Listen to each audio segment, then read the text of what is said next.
This is a test. This station is conducting a test of the emergency broadcasting system. That's that P.I.M.P. A DC veteran, ain't no one better than the Black House. Come get a dose of this medicine. Welcome back to P.I.M.P. Podcast. Pressure improves motivational perception with your fly host, Paedro3000. But before we get into it, don't let me hold you up. Press, hit, like, ding, ding, ding, ding, ding, ding, ding, that subscribe button, and leave a comment in the comment sections, and we'll get back to you. You dig? Motion. Storytime with PD3. I got another one for y'all. This one entitled, I Found It. So, what's going on, P.I.M.P. Podcast viewers, subscribers, listeners?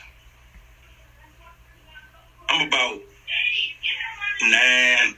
I'm a young boy. There's no, I ain't about to hit puberty or nothing. I'm a young boy. Young little guy. And we lived uptown, somewhere like on 9th Street, like close to 7th of Florida. So my route was to come from like Cleveland straight to the house or whatever the case may be. And as a kid, I know everybody got a route and they see everybody outside because in this world, everybody outside. The way my mom got me to school, it took like one bus or whatever. And around about this time, they got paper transfers. So paper transfers is like, I used to see my mom put change. This is the beginning, so I'm going to tell you how it went for me. See my mom put change in the bus, and bus driver would give her a slip that looked like $1. And it had the dates clipped on it, like January, and the bus. But anyway, make a long story longer. She would tell me use my common sense, keep my eye on the swivel, pick change up, just be aware and stuff like that. And so I used to try to keep the change, you know what I'm saying? I forget catching the bus. You know what I'm saying? I'm young and I got feet, they work, you know what I'm saying? So I'm going to walk home. So during my walk home and my journey, I see a couple guys, the neighborhood dealers, I'm pretty sure everybody got them or whatever, posted doing what they do. And the police seen them too, and they chased them, and everybody scattered like roaches or whatever. They went their own way, all this other stuff, little chaos. But I never seen the people that was walking up and down the street, like the white people walking their dogs or none of that, move and stuff like that. I never seen like the store owners and stuff that was watching get alarmed and like run or move out of the way type stuff, or say stop, don't mess with them or anything. And all the blacks, everybody that was on playgrounds or just in front of their house and all that other stuff, they kind of like back then used to like back up, like they used to like probably like go in their house and stuff like that. But anyway, I'm walking and I see my whole view on the sidewalk. The same sidewalk everybody had to scurry from and get out of there and dip and all that other stuff. And I'm a little tiny kid, right? So I get up like a couple yards or whatever to close to the spot where it was happening at, or like right before, I'm gonna say right before. And I see a roll, not a ball, a roll. And it looked like just rolled up receipts and stuff like that. But it was money. At first, I thought it was transfers because I'm going to tell you how smooth the guys was or whoever they was. Shout out to the smartest person that I knew that I never knew. And if anybody get that, I hope y'all can get that. Shout out to the smartest person I knew but never knew, because they hustle. I don't know them. I'm a kid. I ain't got nothing to do with drug selling or anything. And I found it. And when I found it, I kicked it. And then I scooped it up, like, in a manner of, like somebody, like we playing soccer. I'm gonna say like we playing soccer. Like I rolled, kicked it up, and scooped it, put it in my book bag, and kept walking normally, but sped up a little bit and made it to the house. Now, at this time, Mom Duke's not home yet from her job, and we're going to touch on that, these type of subjects later at another date in the P.I.M.P podcast about, you know, how kids and moms and pops, whether you got a mother and father in the household, y'all always separated because you always got to do this work thing. You always got to be working. You always got to provide. Okay, so she not home. I go through the bag. I look at it. Man, it's about $500 wrapped up. And it's all like ones, fives, tore up tens, a old 50, couple old 50s. But it's a nice roll, and it's wrapped up in transfers.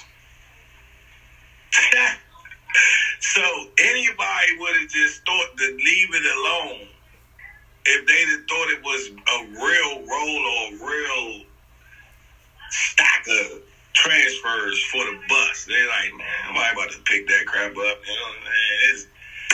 Right? So, entitled to it, right?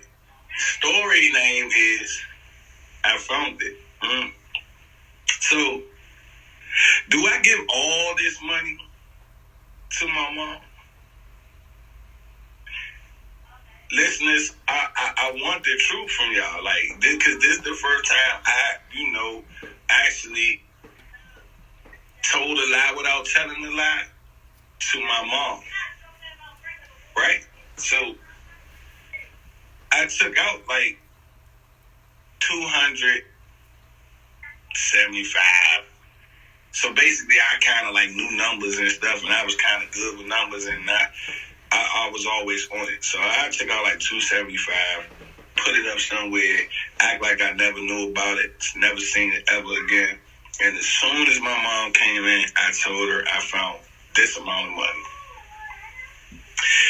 When I did that, I put it all in her hand, and she said, "Here, take this," and she peeled off $15. She gave me $15 out of what I gave her. Y'all do the math. And I looked at her and I was like, "Thank you, Mom." I was like, "I can buy whatever I want with this." And she was like, "Yeah." And I was like, "Thank you. I love you." Gave her a hug, a kiss, and I went in my room, and I wasn't even excited about money no more. I wasn't even excited about money no more. I sat on the bed, and then I was just thinking to myself, like, dang. I just lied to my mother. But my mother just bullied me out my money. I don't know how to feel. I don't know what to feel. I know the next day, me and my homies and my partners had fun, though. I know that. We had annihilators galore. We had all this. We was living our best life. Cheetos. I'm talking about the crunchy Cheetos, the blue bag. We was going crazy. You hear me? We had the Huggy juices, not the small juices, pause. We had Tall Boys, pause. Yeah, we was thugging. All colors. Red. Hold up. I'm sorry. Because they gonna get on me about this. But where I'm from, we say red and purple and the green kind. We stayed away from that blue though. But we went crazy, right? Boy, my man and them pencils, paper, all that. I always was smart. Always was thinking. You know what I'm saying? Looked out for people that that I had ties with as a kid. Looked out for them. And that's that right there taught me a lesson. So I found it, and was it really mine? In my eyes, viewers and listeners, no, it was not. I felt like it was free money, and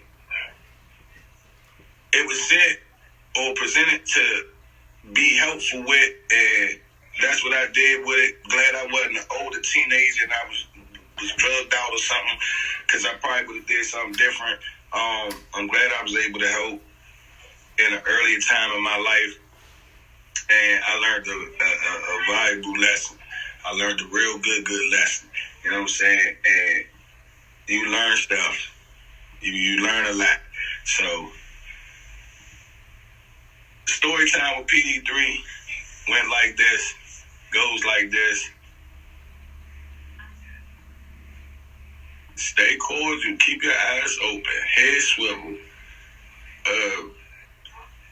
Be togetherness. A team is better than one. No matter what, no matter how it goes down, a team is better than one. And be good. Motion. This is a test. This station is conducting a test of the emergency broadcasting system. That's that P.I.M.P. A DC veteran, ain't no one better than the Black House. Come get a dose of this medicine. Welcome back to P.I.M.P Podcast. Pressure improves motivational perception with your fly host, Paedro3000. But before we get into it, don't let me hold you up. Press, hit, like, ding, ding, ding, ding, ding, ding, ding, that subscribe button, and leave a comment in the comment sections, and we'll get back to you. You dig? Motion.